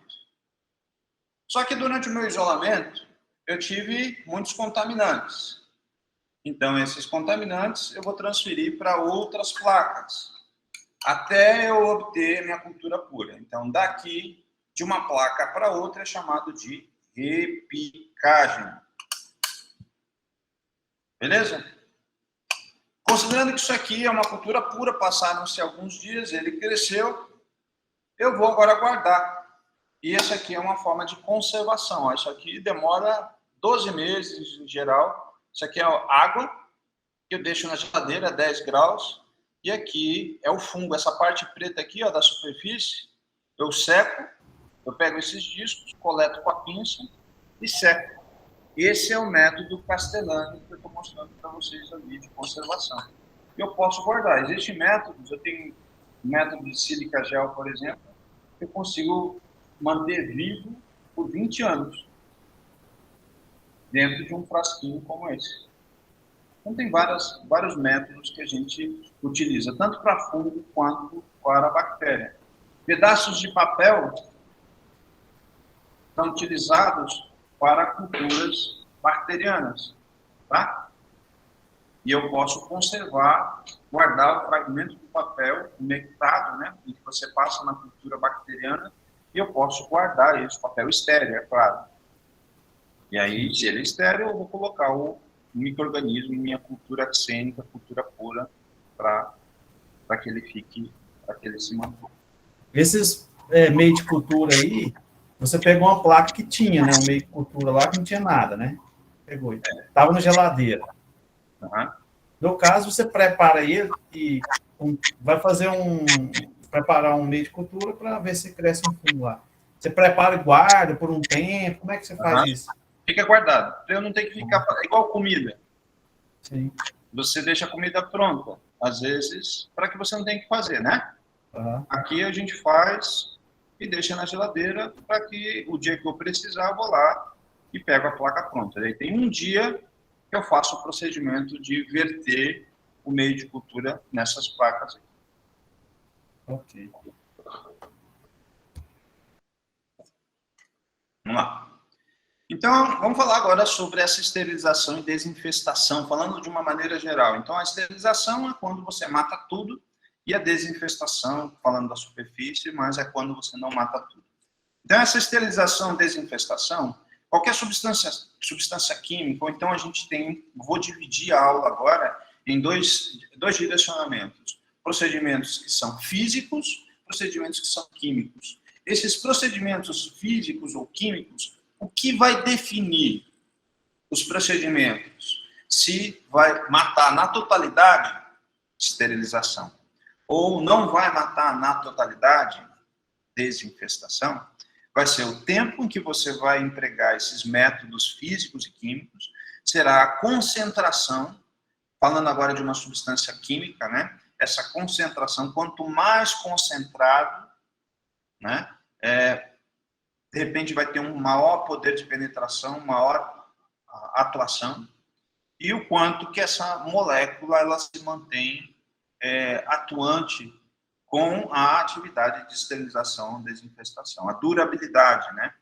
Então, esses são os três componentes que vão definir se você vai esterilizar ou vai desinfestar.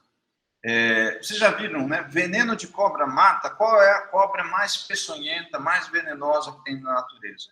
Isso tem a ver com a concentração que ela, né, com que ela consegue colocar o veneno dentro do seu alvo. Então, a cobra mais venenosa é aquela que produz um veneno com alta concentração, em que ela não precisa colocar grandes quantidades. Uma pequena quantidade, ela já faz um mal tremendo, um mal grande quando ela insere. Aliás, quando você estuda toxicologia, a diferença entre veneno e remédio é justamente essa questão da concentração. Então, quanto mais concentrado, né? Então, a gente tem lá um copo d'água, ele pode ser um veneno relacionado a essa quantidade de água que você toma. Assim como você pode ter várias moléculas químicas, né? um copo de refrigerante, ele pode ser um veneno, que está relacionado a uma questão de concentração e quantidade. Então, a diferença, né, um remédio que eu tomo, uma cápsula de Anador, né, um remédio para dor de cabeça, paracetamol, ele pode ser um remédio numa determinada concentração. Quando ultrapassa essa concentração, ele passa a ser veneno. Então, da mesma forma de pensar, é importante para entender essa questão dessas moléculas químicas, dessas atividades sobre a célula microbiana, né? Então, ela pode ter uma ação de matar uma não totalidade ou, dependendo da concentração, de ultrapassar, né, o ponto crítico dessa concentração, ele exterminar toda essa população microbiana.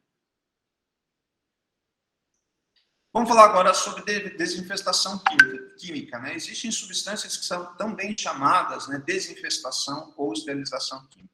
São substâncias chamadas sanitizantes, que são utilizadas por indústrias farmacêuticas que têm a função de destruir de uma maneira indiscriminada micro-organismos das superfícies ou de instrumentos, sem, no entanto, eliminar as formas espolvadas ou, sem, no entanto, eliminar a sua totalidade. As moléculas que mais são utilizadas, né, os utensílios de laboratório são, normalmente, têm essa proporção de não serem, na sua totalidade, esterilizados, até porque alguns desses instrumentos, alguns procedimentos no laboratório não requer condições de esterilização, mas sim de desinfestação. Então, você tem alguns procedimentos toleram uma pequena população microbiana. E algumas das moléculas clássicas utilizadas em laboratório de micro, hospitais e aí uma série de outros ambientes são álcools com diferentes concentrações, o cloro, né, com diferentes concentrações. Você tem lá o cloro ativo de piscina, né? A piscina ela tem um procedimento, né? O cloro ele tem uma ação algívora, que é eliminar a proliferação de algas, né? A água verde da piscina ela não fica por causa do cloro. Muitas piscinas as pessoas têm águas lá, é a mesma água por anos. Ela fica limpa por causa do tratamento, né, da substância química que impede a proliferação de micro-organismos, e um desses micro-organismos são essas microalgas, cianobactérias, que vão deixar a água verde. O iodo, que vocês já viram em cirurgias, né, você passa sobre as superfícies, né, você tem essa ação de desinfestação e esterilização. Os fenóis, né, muitos cadáveres, né, vocês têm produtos à base de fenóis, formas de inúmeras moléculas que são utilizadas como formas de conservação e que são utilizadas nos laboratórios.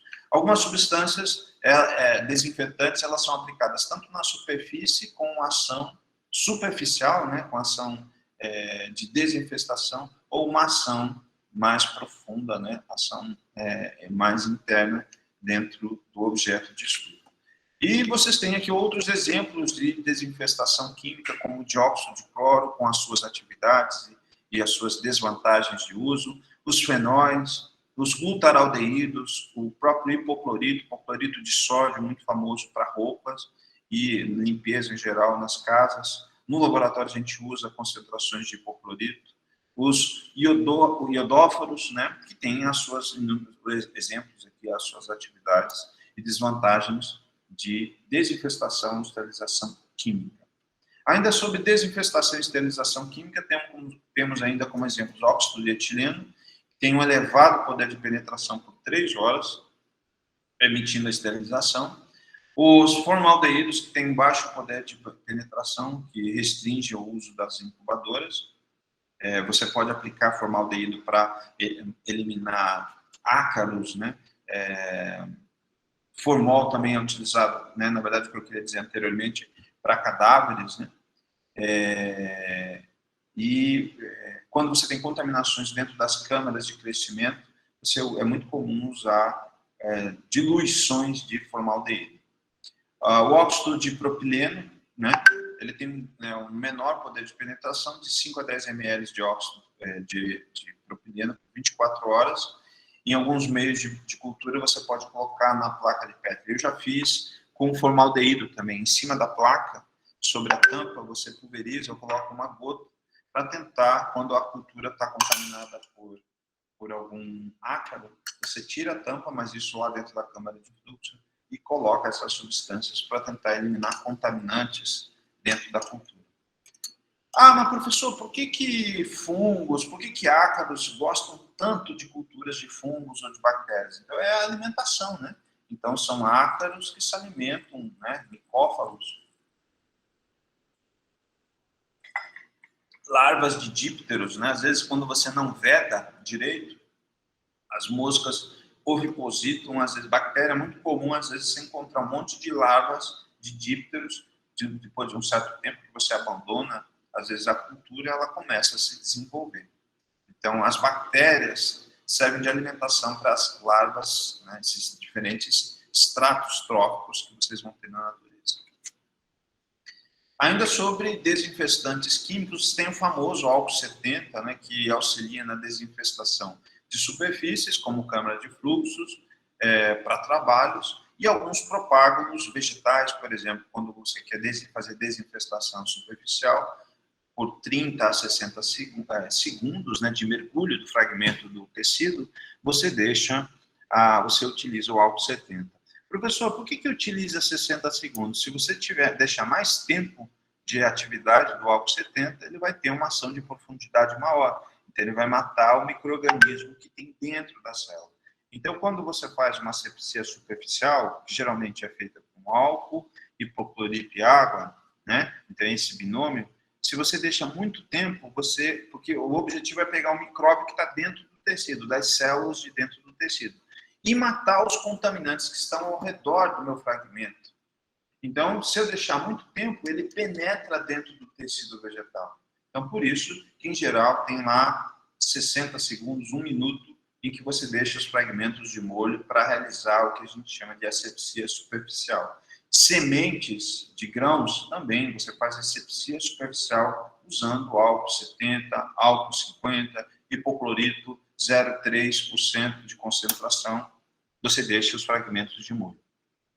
Então, outras substâncias que são utilizadas como para desinfestação, né, ou desinfetantes, né, são a ação o hipoclorito de sódio e cálcio, que tem ação oxidante e auxilia na eliminação desses organismos, micro-organismos saprófitas das superfícies. Então, vocês têm uma sugestão de uso de 0,05 até 1%, em que você deixa mergulhado de 30 a 60 segundos do fragmento. Então, isso aqui, né, são soluções, concentrações que não eliminam na sua totalidade. E o peróxido de hidrogênio, né, a famosa água oxigenada, ele tem uma ação oxidante, né, na concentração de 5% e também usada como desinfetante de tecidos vegetais. Então, aqui, esse slide está mostrando situações que são utilizadas dentro, né, da manipulação de fragmentos, em que não matam a sua totalidade na superfície. Você quer, na verdade, descobrir, quer estudar, quer investigar os micróbios que estão dentro do seu fragmento vegetal internamente. E se você deixa muito tempo, se você tem uma concentração muito alta dessas substâncias químicas, você não alcança esse objetivo. Então, agora, né, eu falei sobre procedimentos de desinfestação ou esterilização química, e eu falei para vocês que isso é muito dependente de concentração, de tempo, né, de características da molécula química.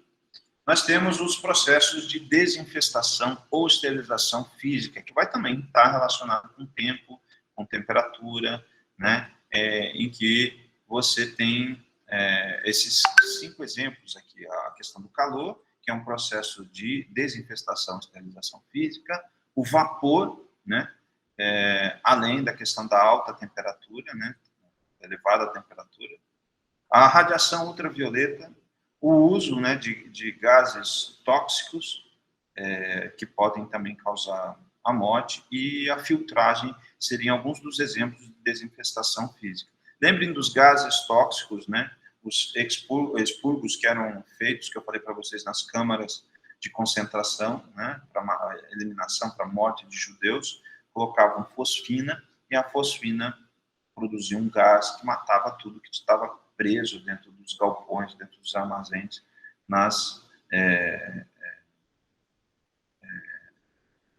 nos locais, né, de concentração, né, do nazismo na Alemanha. E aqui alguns instrumentos que são utilizados na área médica, né, quem trabalha com pedicure, né, tem alguns instrumentos de corte que utilizam estufas para a realização desses procedimentos de ação física, né, tem autoclaves gigantescas que são utilizadas dentro de ambientes hospitalares, porque muito material necessita ser esterilizado, limpo, a roupa do cotidiano de uso, né? Então, é um ambiente muito insalubre e é um local onde superbactérias, elas existem nesses locais hospitais, né? Então, os instrumentos, tanto por processos químicos quanto por processos físicos, né, eles necessitam, esses instrumentos, serem limpos, né? E aqui, ó, reparem que alguns desses instrumentos, eles são embalados para que eles, depois de passarem por esses processos físicos de esterilização, eles não continuem, não se contaminem quando eles entram em contato com o ambiente. Então, por isso, no laboratório, quando a gente dá as aulas práticas, sempre a gente ensina como embrulhar placas de Petri, né, para esterilização, como realizar procedimentos de asepsia, de esterilização das placas, né, como embrulhar alguns instrumentos que são em que o uso desses instrumentos, eu necessito que esses instrumentos eles estejam com ausência de população microbiana, porque senão ele vai comprometer o meu procedimento de manipulação desse micróbio. Ainda, né, agora falando exclusivamente do principal, que tem um vídeo no módulo 1, né, a respeito da autoclave, uma das formas de você ter desinfestação, né, a esterilização, é você fornecer uma determinada condição, que é o que a gente chama de uso do calor úmido. Então, a autoclave, que é essa circunferência, ela é utilizada para materiais que não vão alterar a sua forma com a elevada temperatura e elevada pressão. E como que a autoclave atua? Então, a autoclave você vai deixar de 10 a 15 minutos, o material vai ficar a uma temperatura de 121 graus Celsius, sob a pressão de 1,1 a 0,7 kg-força por centímetro quadrado. Ah, professor, e se eu, ao invés de 10, para gastar pouca energia, colocar 5? Então, o que vai acontecer? Ao invés de você eliminar toda a população microbiana que existe no seu material, você vai desinfestar uma parte dela. Então, essa relação de tempo já foi testada experimentalmente, e 10 a 15 minutos, nessa condição de temperatura de 121 graus Celsius e 1,1 a 0,7 kg-força por centímetro quadrado de pressão, é a condição para a esterilização do meu material. Porque o procedimento requer, né, geralmente, o uso de uma autoclave, ele tem uma finalidade de esterilizar os meus materiais. Solos podem ser utilizados para a esterilização. E, normalmente, você autoclava nessas mesmas condições e você vai deixar esse solo esfriando depois por um período de 4 a 5 dias, né, em que ele vai ter um vácuo biológico nesse solo em que vocês utilizam a autoclave. Quem trabalha com dermatologia, quem trabalha com patógenos de solo, os solos, eles podem ser esterilizados utilizando a autoclave. Beleza? Então, aqui é um equipamento utilizado para a esterilização física, usando temperatura e pressão. E aí nós temos a estufa esterilizadora, né? Como o próprio nome está falando, é um outro equipamento que faz esterilização física. Então, essa estufa ela só utiliza temperaturas em que você deixa a 180 graus, né, os objetos que você deseja por 1 hora, reduzindo a temperatura para gastar menos energia, 170 graus Celsius por 2 horas ou 140 graus Celsius de 4 a 6 horas. Então, essas seriam as recomendações do uso desses dois equipamentos para esterilização física. Então, quando você quebra essa recomendação, o que vai acontecer com o seu objeto? Justamente o que eu venho falando para vocês. Então, a não eliminação na sua totalidade dos micróbios que esse objeto está sendo passado, tanto na autoclave como na estufa esterilizadora. Bom? Ainda sobre desinfestação ou esterilização física, existem lá, né? Eu falei, além do que eu falei dos gases, falei de outros procedimentos envolvendo temperatura e pressão, existe também a flambagem. A flambagem ela é feita com a chama desse fogo, né? Tanto com o bico de Bunsen, quanto, né, com as lamparinas. Então, elas geralmente são utilizadas para agulhas, estiletes, alças de Drygalski, né, o bico de Bunsen ou a lamparina com álcool, elas são utilizadas para a realização desse procedimento de flambagem. E a temperatura de 45 graus Celsius, né, quando o metal fica avermelhado, sempre ele ficar avermelhado nessa chama, indica que ele chegou à temperatura de 45 graus Celsius. Quando o objeto é de vidro e o vidro não é de grande qualidade, você geralmente passa pela chama e não deixa incidir a chama diretamente sobre o vidro, senão ele estoura. E outro procedimento de desinfestação, esterilização ou esterilização física é a filtragem, né, que a gente está acostumado à filtragem do ar, à filtragem da água, e tem uma membrana de celulose ou filtro de vidro, né, ou filtro de amianto, com a função de, por questão de tamanho, separar o meu propago que esteja circundando por esses filtros, que é outro exemplo de desinfestação ou esterilização física.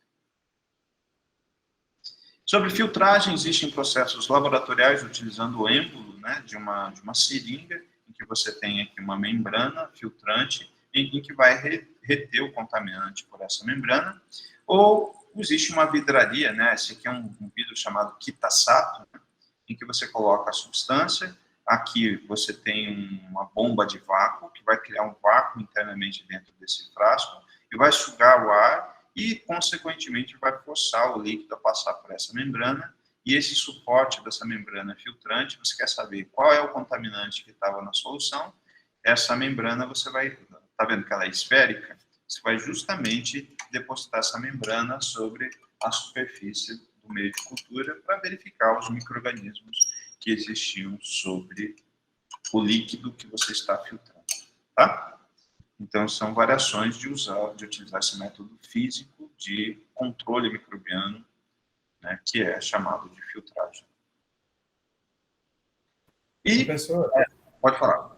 no caso de análise de água, para fazer exame, análise bacteriológica, faz tipo isso aí, filtra a água e para fazer aquelas contagens de bactérias lá? Não. A análise de água ela tem meios específicos, né? Um dos testes que nós temos que são mais clássicos é usando o meio EC, né, para ver se a água tem coliformes fecais, né, falando de teste microbiano. E passa uma alíquota dessa água sobre esse meio e depois você tem o meio verde brilhante, que é um meio em que você pode passar água para ver componentes que possam ser até inertes ou componentes microbianos, mas não é o teste diretamente ligado para a análise de água. Eu tenho um livro aqui sobre análise né, microbiana de água. O clássico é usar o verde brilhante e o meio EC. O verde brilhante é para os outros coliformes fecais, para detectar coliforme fecal na água, e EC é para detectar Ictericia coli na água. E aí vocês têm outros meios de cultura em que as alíquotas vão permitir a detecção de pseudomonas, de outros patógenos que são importantes para humanos para testes. Tá? Depois eu vou ver se eu acho, se ele está na internet, ou então eu vou colocar esse teste lá na leitura complementar de tratamento da água. Tá? Mas não é esse teste, não. Mas pode ser utilizado, né? Mas não é o principal. E ainda sobre desinfestação, outras formas de desinfestação e esterilização física, é a radiação de raios UV, onde a radiação UV, você sabe que o UV ele produz, né, irritações da pele, ele é um precursor de câncer de pele, né? E a radiação, ela tem um efeito não de uma morte direta, mas sim de um desarranjo. Então, se você tinha uma organização dos ácidos nucleicos do micróbio, ele fica desarranjado, fica, né, desfuncional, ele fica, perde toda essa organização do interior do núcleo, ou na região nuclear de uma bactéria, né, de um procarioto ou de um eucarioto. Então, essas lâmpadas, elas vão emitir comprimentos de onda de 250 a 265 nanômetros que vão realizar esse desarranjo, que ficam e elas são utilizadas dentro da câmara de fluxo laminar, e tem outros equipamentos que também utilizam a radiação ultravioleta. Existem outros, além da radiação UV, existem outras categorias de radiação, como a radiação gama, beta, em que, em conjugação com as baixas temperaturas, elas têm um alto poder de penetração nos materiais que são termossensíveis. Então, aqui algumas das radiações. Então, aquilo que eu consigo enxergar é a amplitude do comprimento de onda de 400 a 780, e cada comprimento de onda ele vai ter uma coloração. Então, a cor significa que o meu aparato visual permite enxergar a reflexão de comprimentos de onda dessas cores que vão aqui perto do 780, são as cores mais próximas do rubro, né, do vermelho, e as cores próximas do azul, do negro, né, seria de 400 nanômetros. E aqui os comprimentos do UV, que a gente falou, esses comprimentos abaixo de 400, são os comprimentos que vão provocar esse desarranjo desses ácidos nucleicos. Esse raio-x que é utilizado nos hospitais para verificar fraturas de órgãos, ele também, se sabe que pode provocar problemas, né, de respeito a câncer, ou então pessoas que ficam expostas a esse raio-x, né? Tanto é que mulheres grávidas não podem fazer exames com raio-x, porque isso pode provocar alterações genéticas no bebê que está em formação. E a gente sabe que, com relação à ultravioleta, a questão de emissão de carbono para a atmosfera vai fazer com que aumente, né, a quantidade desse carbono, e também tem relações com essas camadas que envolvem a troposfera, a estratosfera e a mesosfera. E a radiação, né, UV e outros tipos de radiações que são emitidas pelo Sol, quando a camada de ozônio, né, ela vai se abrindo devido a essa questão de emissão de poluentes para o ar, essa radiação vai entrando em contato, né, com a atmosfera, e a gente entrando em contato com essa radiação ultravioleta, nós temos as consequências, né, a questão das doenças, o câncer de pele decorrente desse problema que envolve o aumento, né, da abertura do buraco, né, da camada de ozônio, tá? Então, usar sempre protetor solar, tanto na parte do corpo que é exposta ao sol, se você trabalhar muito no sol, tanto no rosto quanto na pele.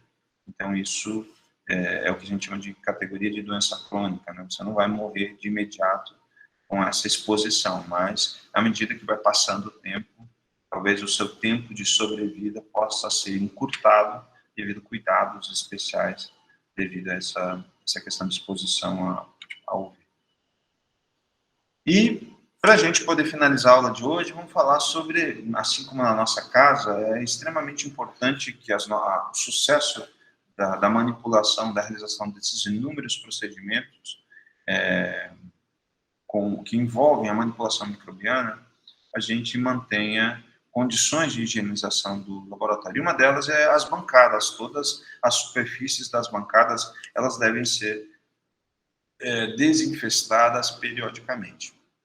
O chão deve ser deve ser limpo diariamente, com uma solução desinfestante das categorias que eu apresentei anteriormente, as categorias químicas, além das que são conhecidas, que a gente conhece.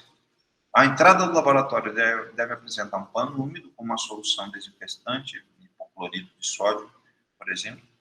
E os locais dos laboratórios, né, eles são compartimentalizados. O que eu quero dizer com isso? Existem áreas onde você recebe materiais mais contaminados, áreas com uma quantidade de material, né, intermediário, e locais em que a asepsia e a limpeza, ela deve ser extrema.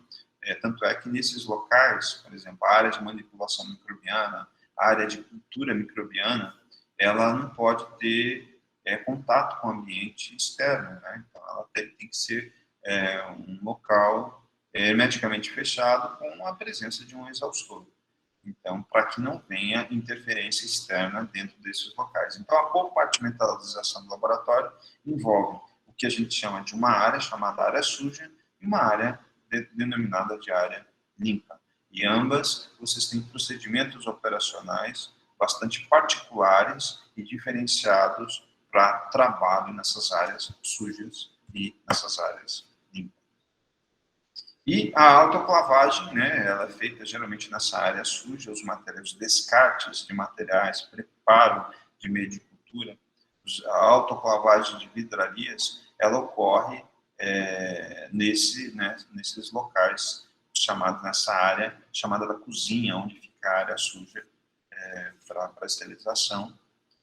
Então, você pode fazer tanto a esterilização úmida, que é a autoclavagem, ou a esterilização seca, utilizando a estufa. Ok? E aí, na próxima aula, a gente fala sobre o uso dessa autoclave e mais alguns detalhes sobre a questão desse equipamento tão importante para o laboratório de microbiologia e para que você consiga manipular os propagos microbianos com sucesso, né?